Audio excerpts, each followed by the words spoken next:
नमस्कार विद्यार्थियों, एक बार फिर से स्वागत है आपका मेरे YouTube चैनल पर।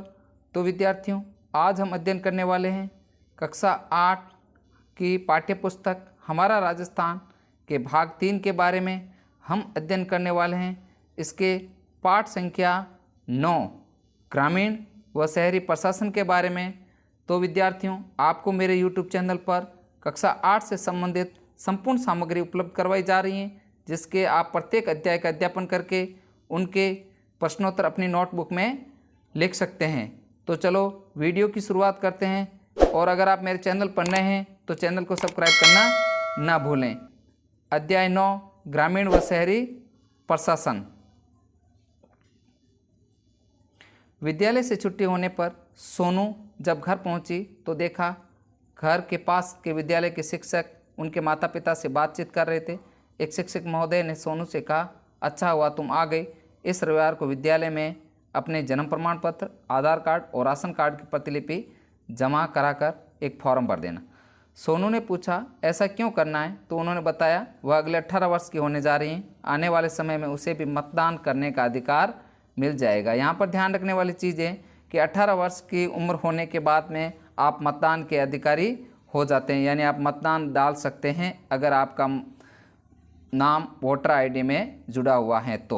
लेकिन उसके लिए आपका नाम मतदाता सूची में जुड़वाना जरूरी है। साथ ही मतदाता पहचान पत्र जारी होने पर ही आपको मत देने का अधिकार मिलेगा। सोनू ने पूछा, यह काम निर्वाचन विभाग का होता है तो आप क्यों कर रहे हैं? तब उन्होंने बताया कि निर्वाचन विभाग द्वारा विभिन्न सरकारी कर्मचारियों को कार्य सौंपा जाता है, जिनका कार्य घर घर सर्वे कर 18 वर्ष की आयु वाले युवक युवतियों को नाम जोड़ने, नए नाम से वंचित वर्ग को जोड़ना और पलायन कर चुके अथवा मृत मतदाताओं के नाम को मतदाता सूची से हटाने का काम करता है। सोनू ने पूछा कि आप विद्यालय में नहीं पढ़ाते हैं क्या?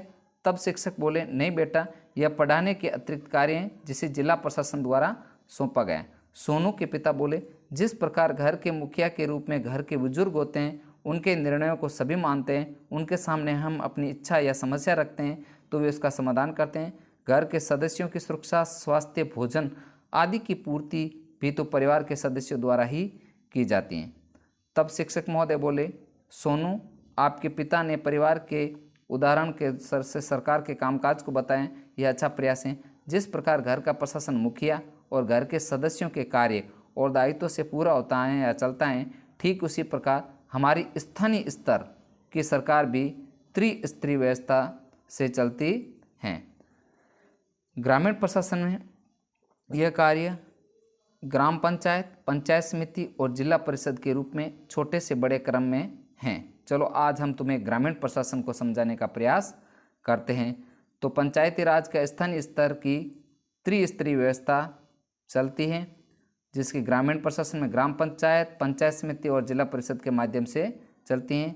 तो सबसे पहले अपन पढ़ते हैं ग्रामीण प्रशासन के तहत ग्रामीण क्षेत्रों में समस्त वर्गों के लोगों की लोकतंत्र में अधिकतम भागीदारी सुनिश्चित करने के लिए हमारे देश में 73वां संविधान संशोधन विधेयक के अंतर्गत पंचायती राज व्यवस्था को अपनाया गया है। बहुत ही इंपॉर्टेंट है। 73वां संविधान संशोधन विधेयक का संबंध पंचायती राज व्यवस्था से है। इसे एक संवैधानिक दर्जा दिया गया है। इसकी 11वीं अनुसूची में पंचायती राज व्यवस्था के त्रिस्तरीय ढांचे को अपनाया गया है, जिसके तहत 29 कार्यों का उल्लेख किया गया है। यानी पंचायती राज के कुल कार्य हैं 29 कार्य 11वीं अनुसूची में 73वां संशोधन विधेयक। सोनू ने शिक्षक से पूछा, ये त्रिस्तरीय ढांचा क्या होता है? तब शिक्षक महोदय ने इसे चार्ट के माध्यम से बताया कि ग्रामीण स्तर पर यह त्रिस्तरीय व्यवस्थाएं, इसके तहत हमारा शासन काम करता है। तो पंचायती राज के त्रिस्तरीय ढांचे का स्वरूप यहाँ पर दे रखा है। सबसे पहले जिला परिषद, नेक्स्ट है पंचायत समिति, फिर है ग्राम पंचायत। सबसे बड़े जिले स्तर पर जिला प्रमुख जिला परिषद का प्रमुख होता है, जिसका मुख्य कार्यकारी अधिकारी सरकारी कर्मचारी होता है। पंचायत समिति के अंतर्गत प्रधान होता है और सरकारी कर्मचारी होता है खंड विकास अधिकारी, जिसे बीडीओ कहा जाता है। तथा ग्राम पंचायत स्तर पर सरपंच होता है और इसका ग्राम विकास अधिकारी ग्राम पंचायत का सरकारी कर्मचारी होता है। तो ये त्रिस्तरीय व्यवस्था जिला परिषद, पंचायत समिति और ग्राम पंचायत में बांटा गया है। जिला परिषद, पंचायत समिति तथा ग्राम पंचायत के कार्य यहाँ पर दे रखे हैं। जिला परिषद, पंचायत समिति तथा ग्राम पंचायत के कार्य। स्थानीय आवश्यकताओं और स्थितियों के अनुसार पंचायत समितियों की क्षेत्रीय योजनाओं को समेकित कर जिले के लिए अंतिम योजना तैयार करवाना। पंचायतों की ग्राम सभाएं व बैठकों का पर्यवेक्षण करना। पंचायत समिति के कार्यों में पंचायत के कार्यों की समीक्षा व पर्यवेक्षण करना। नव निर्वाचित सरपंचों व पंचों को प्रशिक्षण व मार्गदर्शन देना। सरपंचों, पंचायत समिति सदस्यों व जिला परिषद के सदस्यों में समन्वय करना। ग्राम पंचायत का कार्य होता है ग्राम के अंतर्गत, पंचायत के अंतर्गत स्वच्छता एवं पेयजल की व्यवस्था करना, मार्ग में प्रकाश व्यवस्था करना, मनरेगा कार्यक्रम का क्रियान्वयन एवं आवेदकों को रोजगार उपलब्ध करवाना, सार्वजनिक वितरण प्रणाली तथा ग्रामीण सड़कों का रखरखाव किया करना। इस प्रकार ये जिला परिषद, पंचायत समिति और ग्राम पंचायत के कार्य यहाँ पर दे रखे हैं। ग्रामीण स्वच्छता एवं ग्रामीण आवासन कार्यक्रम चलाना, ग्रामीण क्षेत्रों में जनता की शिकायतें दूर करना, प्राथमिक शिक्षा की व्यवस्था सुनिश्चित करना। इसी प्रकार पंचायत समिति में पंचायत समिति की बैठकों व स्थानीय समितियों के द्वारा निर्णय के अनुपालना नियंत्रण रजिस्टर रखना, कार्यस्थल एवं पंचायत मुख्यालय पर वास्तविक व्यय को दर्शाने वाले बोर्ड लगाना। यहाँ पर है ग्राम पंचायत के तहत जन्म, मृत्यु एवं विवाह का पंजीयन करना, आपदाओं एवं महामारी के समय जिला प्रशासन के समन्वय बनाना तथा चारागाह एवं वनों का विकास करना। इस प्रकार मानव व पशु कल्याण, पोषण, परिवार कल्याण कार्यक्रमों की सहायता करना, स्थानीय भौतिक संसाधनों का विकास एवं समुचित उपयोग करना। नेक्स्ट है ग्राम पंचायत। ग्राम पंचायत, ग्राम पंचायत लोकतंत्र की प्रथम इकाई है। बहुत ही इंपॉर्टेंट लाइन है। लोकतंत्र की प्रथम इकाई किसे कहा जाता है कि तो ग्राम पंचायत को कहा जाता है। ग्राम पंचायत को वार्ड पंचों, उप सरपंच एवं सरपंच से मिलकर गठित होती हैं। पंचायतों का चुनाव राज्य चुनाव आयोग द्वारा संपन्न किया जाता है। पंचायत का कार्यकाल 5 वर्ष होता है, लेकिन ग्राम पंचायत के प्रमुख सरपंच को अविश्वास प्रस्ताव द्वारा निर्धारित समय से पूर्व भी हटाया जा सकता है। ग्राम पंचायत में सचिव का कार्य सरकारी कागजातों के रिकॉर्ड को रखना एवं बैठक की कार्रवाई को लिखना है। ग्राम पंचायत की प्रत्येक माह कम से कम 2 बैठकें आयोजित होती हैं। बहुत ही इंपॉर्टेंट है। 1 महीने के अंतर ग्राम पंचायत की कम से कम 2 बैठकों का आयोजन किया जाना जरूरी है।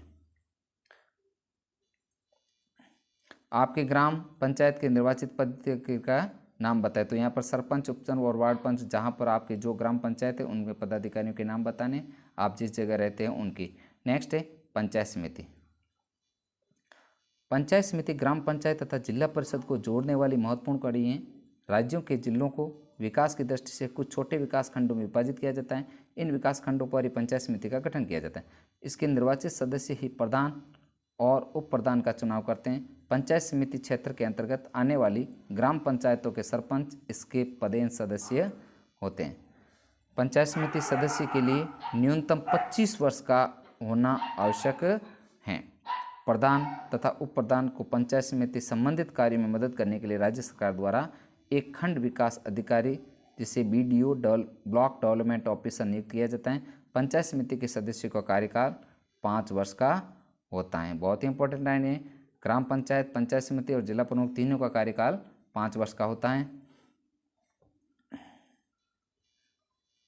आपके जिले में कितनी पंचायत समितियां, नाम लिखिए। तो आप जहां जिस जिले में रहते हैं विद्यार्थियों, वहां उनके उस जिले की पंचायत समितियों के नाम लिखने हैं।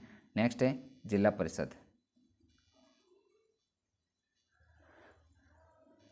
पंचायती राज व्यवस्था की शीर्ष स्तर की संस्था जिला परिषद है। बहुत ही इंपॉर्टेंट लाइन है। पंचायती राज व्यवस्था के तहत सबसे बड़े स्तर यानी शीर्ष स्तर की संस्था जिला परिषद है तथा निचले स्तर पर ग्राम पंचायत है, मध्यम स्तर पर पंचायत समिति है। यह जिला स्तर पर विकास योजनाएं बनाती हैं। प्रत्येक जिले में कुछ ग्राम पंचायतों को मिलाकर एक वार्ड बनाया जाता है। इस तरह गठित प्रत्येक वार्ड से एक सदस्य का निर्वाचन चुनाव उस वार्ड के मतदाताओं द्वारा किया जाता है। यह सदस्य जिला परिषद के सदस्य कहलाते हैं। जिला परिषद के निर्वाचित सदस्यों के अतिरिक्त जिले के पंचायत समितियों के प्रधान, जिले के निर्वाचित विधानसभा सदस्य, जिले से निर्वाचित लोकसभा राज्यसभा सदस्य भी जिला परिषद के सदस्य होते हैं। जिला परिषद के निर्वाचित सदस्य मिलकर जिला प्रमुख तथा उप जिला प्रमुख का चुनाव करते हैं। बहुत ही इंपॉर्टेंट है। जिला परिषद के निर्वाचित सदस्य मिलकर जिला प्रमुख का चुनाव करते हैं। जिला प्रमुख को जिला परिषद के समस्त कार्यों में मदद करने के लिए राज्य सरकार द्वारा एक मुख्य कार्यकारी अधिकारी की नियुक्ति की जाती है। जिले में समस्त विकास कार्यों का उत्तरदायित्व जिला परिषद का होता है। आगे है ग्राम पंचायत, पंचायत समिति और जिला परिषद, इन तीनों के आय के स्रोत क्या हैं। तो सबसे पहले अपन ग्राम पंचायत के आय के स्रोत करते हैं।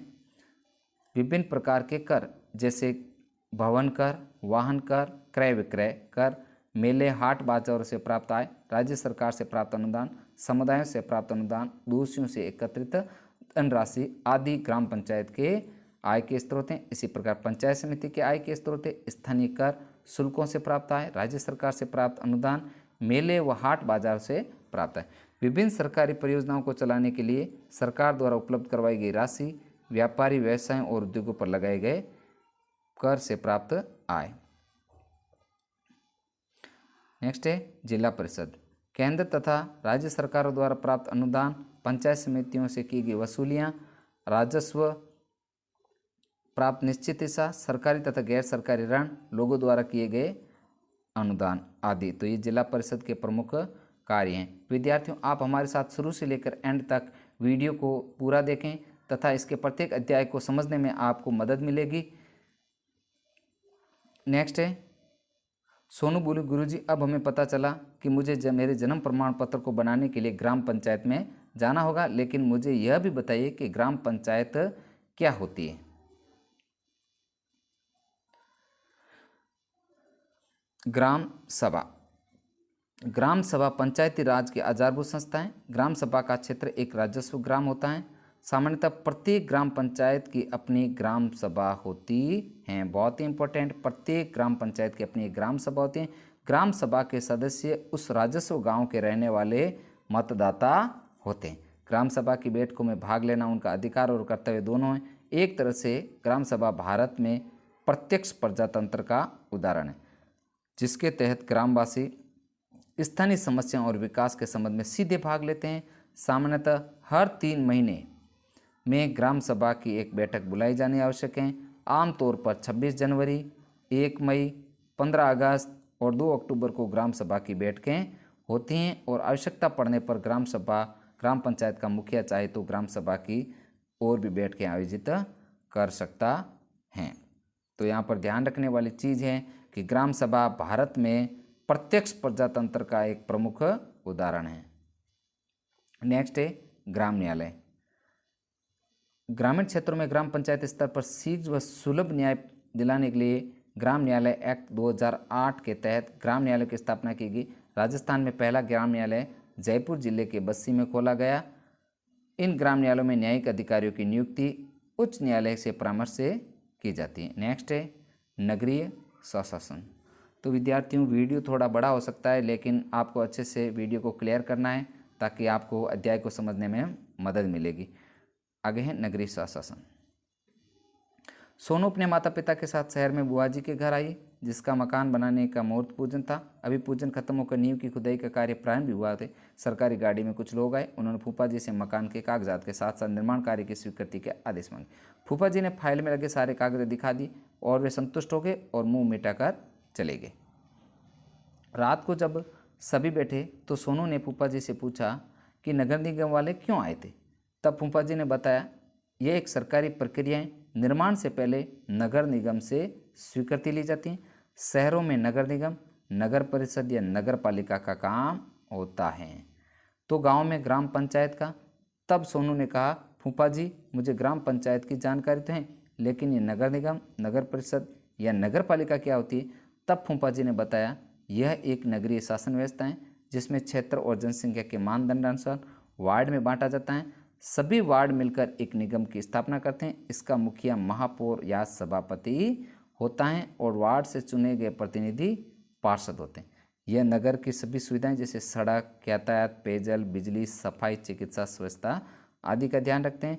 जैसे तुम्हारे ग्राम में ग्राम पंचायत के सरपंच एवं वार्ड पंच द्वारा गांव के विकास का कार्य किया जाता है।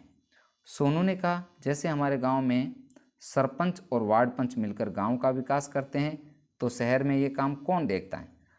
शहरी शासन के 3 रूप होते हैं, नगर निगम, नगर परिषद और नगर पालिका।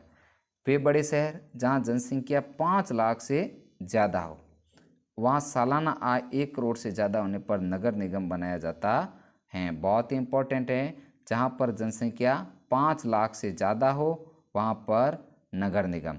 जिन शहरों की जनसंख्या 1 लाख से ज़्यादा व 5 लाख से कम होती हो वहाँ पर नगर परिषद की स्थापना की जाती है।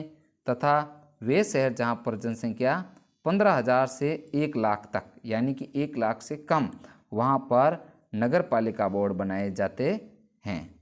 इस प्रकार शहरी शासन को 3 रूपों में बांटा गया है: नगर निगम, नगर परिषद तथा नगर पालिका। शहर को अलग अलग क्षेत्रों में बांटा जाता है जिसे वार्ड कहते हैं। हर वार्ड से वहाँ की जनता का एक प्रतिनिधि या पार्षद चुनकर इन संस्थाओं में भेजती हैं। ये अपने वार्ड के विकास के लिए कार्य करते हैं। ये प्रतिनिधि या पार्षद मिलकर अध्यक्ष या उपाध्यक्ष को चुनते हैं जिसको अलग अलग नामों से पुकारा जाता है। नगर निगम का अध्यक्ष महापौर, नगर परिषद का अध्यक्ष सभापति, तो नगर पालिका का बोर्ड का अध्यक्ष नगर पालिका अध्यक्ष कहलाता है। फूफा जी ने सोनू से यह भी बताया कि 74वें संविधान संशोधन के अनुसार, बहुत ही इंपॉर्टेंट है, 73वां और 74वां संविधान संशोधन के अनुसार इन शहरी संस्थाओं के चुनाव में 1/3 वार्ड महिलाओं के लिए आरक्षित रखने की व्यवस्था की गई है। इसी तरह अनुसूचित जाति, जनजाति और अन्य पिछड़े वर्ग के लिए भी स्थानों का आरक्षण जनसंख्या में उनके अनुपात के अनुसार किया जाता है। यह आरक्षण की व्यवस्था उनके द्वारा उनके हिस्सों को बढ़ाने के लिए इन वर्गों के हिस्सेदार प्रतिनिधित्व भी बढ़े। नेक्स्ट है नगरीय प्रशासन के कार्य। तो यहाँ पर नगरीय प्रशासन के कार्य क्या क्या होते हैं? जिस प्रकार ग्रामीण प्रशासन के कार्य होते हैं उसी प्रकार नगरीय प्रशासन भी कार्य 2 तरह के होते हैं, एक अनिवार्य कार्य, दूसरा ऐच्छिक कार्य। अनिवार्य कार्यों के तहत शहर के लिए शुद्ध पानी की व्यवस्था करना, सड़कों पर रोशनी, सफाई की व्यवस्था करना, जन्म मृत्यु का पंजीकरण, दमकल की व्यवस्था आदि कार्य। जबकि कुछ ऐसे कार्य भी हैं जिन्हें उन संस्थाओं की इच्छा पर निर्भर करता है। ऐच्छिक कार्य जैसे सार्वजनिक बाग, स्टेडियम, वाचनालय, पुस्तकालय का निर्माण, वृक्षारोपण, आवारा पशुओं से छुटकारा, मेल प्रदर्शनी के आयोजन, रैन बसेरों की व्यवस्था। तो इस प्रकार नगरीय प्रशासन के कार्यों को 2 भागों में बांटा गया है, अनिवार्य कार्य तथा ऐच्छिक कार्य। तो यहाँ पर एक डायग्राम के तहत दे रखा है अनिवार्य कार्य तथा ऐच्छिक कार्य। अनिवार्य कार्य जो शुद्ध जल की व्यवस्था, रोशनी की व्यवस्था, दमकल व्यवस्था तथा जन्म मृत्यु का पंजीकरण। स्वैच्छिक कार्य के तहत सार्वजनिक कार्य, स्टेडियम, वाचनालय, वृक्षारोपण, आवारा पशुओं से छुटकारा तथा मेले तथा प्रदर्शनियों का आयोजन। सोनू बोली, कौन सा काम वार्डों में कराया जाए यह तय कैसे होता है? फूफा जी ने बताया जैसे गांव में नुक्कड़ और चौपालों में स्थानीय लोग अपनी स्थानीय समस्याओं पर चर्चा करते हैं, वैसे शहर के महत्वपूर्ण स्तर पर लोग बैठकर अपनी समस्याओं की चर्चा करते हैं। ये स्थान सार्वजनिक, पुस्तकालय, वाचनालय एवं घंटाघर हो सकते हैं। ऐसे स्थानों पर चर्चा उपरांत उन समस्याओं को प्राथमिकता के आधार पर चुनकर पार्षद इनके कार्यों को संस्थाओं के माध्यम से करवाते हैं। इन कार्यों के लिए संस्थाओं को 3 माध्यम से पैसा प्राप्त होता है। एक या तो केंद्र या राज्य सरकारों से प्राप्त राशि करती हैं, दूसरा वे विभिन्न शुल्क लगाकर जुर्माने के लिए पैसा प्राप्त करते हैं, तथा तीसरा ये संस्थाएं अपने शहर वासियों पर विभिन्न कर लगाकर उनसे प्राप्त पैसा करती हैं। तो बहुत ही इंपॉर्टेंट चीज़ है यहाँ पर कि स्थानीय संस्थाओं को पैसा कहाँ से प्राप्त होता है? केंद्र और राज्य सरकारों से विभिन्न शुल्क लगाकर तथा विभिन्न प्रकार के कर लगाकर पैसा प्राप्त होता है। तो गांव व शहरों के विकास के लिए यह भी आवश्यक है कि प्रत्येक नागरिक अपने कर्तव्यों का पालन करते हुए प्रशासन को पूर्ण सहयोग करे। तो इस अध्याय के तहत कुछ अभ्यास प्रश्न दे रखे हैं।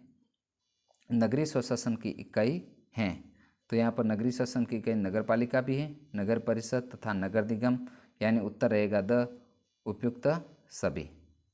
नेक्स्ट है हमारे देश में किस संविधान संशोधन विधेयक ने पंचायती राज व्यवस्था को अपनाया गया है? तो इसका अध्ययन अपन कर चुके हैं। पंचायती राज व्यवस्था के अंतर्गत 73वां संविधान संशोधन तथा नगरीय निकाय के लिए 74वां संविधान संशोधन विधेयक दिया गया। तो यहाँ पर आंसर होगा 73वां संविधान संशोधन विधेयक।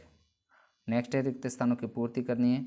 नगर निगम के वार्ड के निर्वाचित प्रतिनिधि पार्षद कहलाते हैं। नगर परिषद के अध्यक्ष को सभापति कहा जाता है। स्तंभ अ को स्तंभ ब से सुमेलित करना है। ग्राम पंचायत का मुखिया सरपंच कहलाता है।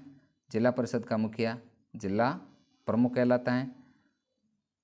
पंचायत समिति का सरकारी पदाधिकारी खंड विकास अधिकारी होता है तथा पंचायत समिति का मुखिया प्रधान कहलाता हैं। नेक्स्ट, अति लघुतरात्मक प्रश्नों के तहत मुख्य कार्यकारी अधिकारी के कार्य बताइए। तो मुख्य कार्यकारी अधिकारी CEO जो जिला परिषद के समस्त कार्यों को करने के लिए जिला प्रमुख की मदद करता है। नेक्स्ट है, पंचायती राज के स्वरूप को चित्र द्वारा समझाइए। तो यहाँ पर पंचायती राज का त्रिस्तरीय ढांचा यहाँ पर दे रखा है, ये उत्तर है। यहाँ अपन इसका अध्ययन कर चुके हैं। पंचायती राज का त्रिस्तरीय ढांचा, पहले जिला प्रमुख जिले स्तर पर, फिर पंचायत समिति पंचायत स्तर पर तथा ग्राम पंचायत। तो यहाँ पर जिला प्रमुख का होता है जिला प्रमुख, मुख्य कार्यकारी अधिकारी, पंचायत समिति का प्रधान और खंड विकास अधिकारी तथा ग्राम पंचायत का सरपंच तथा ग्राम विकास अधिकारी जो सरकारी कर्मचारी होता है। नेक्स्ट, लघुतरात्मक प्रश्नों के तहत ग्राम पंचायत को आय कहाँ कहाँ से प्राप्त होती है, लिखिए। तो यहाँ पर इसका उत्तर दे रखा है, ग्राम पंचायत की आय के स्रोत। तो विभिन्न प्रकार के कर लगाकर, जैसे भवन कर, वाहन कर, क्रय विक्रय पर कर, मेले व हाट बाजारों से प्राप्त आय, सरकार से प्राप्त अनुदान, समुदायों से प्राप्त अंशदान, दोषियों से एकत्र धनराशि आदि ग्राम पंचायत की आय के प्रमुख साधन हैं। नेक्स्ट 2 नंबर क्वेश्चन है, नगरीय प्रशासन के कार्य बताइए। तो यहाँ पर नगरीय प्रशासन के कार्यों को 2 भागों में बांटा गया है, अपन अध्ययन कर चुके हैं। यहाँ पर 2 प्रकार के कार्य हैं। पहला अनिवार्य कार्य, अनिवार्य कार्यों के तहत है शुद्ध जल की व्यवस्था, रोशनी सफाई की व्यवस्था, दमकल व्यवस्था, जन्म मृत्यु का पंजीकरण। इसी प्रकार नगरीय प्रशासन के कुछ ऐच्छिक कार्य हैं जो है सार्वजनिक बाग, स्टेडियम, वाचनालय, पुस्तकालय, वृक्षारोपण,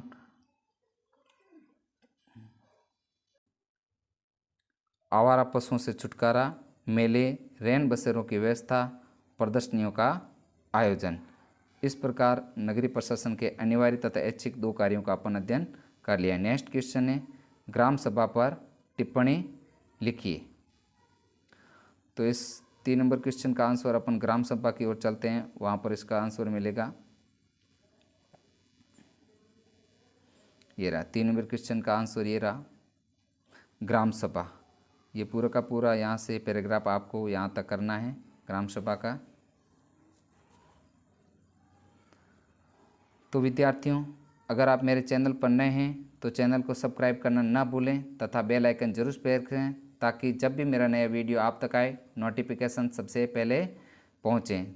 विद्यार्थियों, आज का वीडियो इतना ही, मिलते हैं अगली क्लास में शीघ्र ही।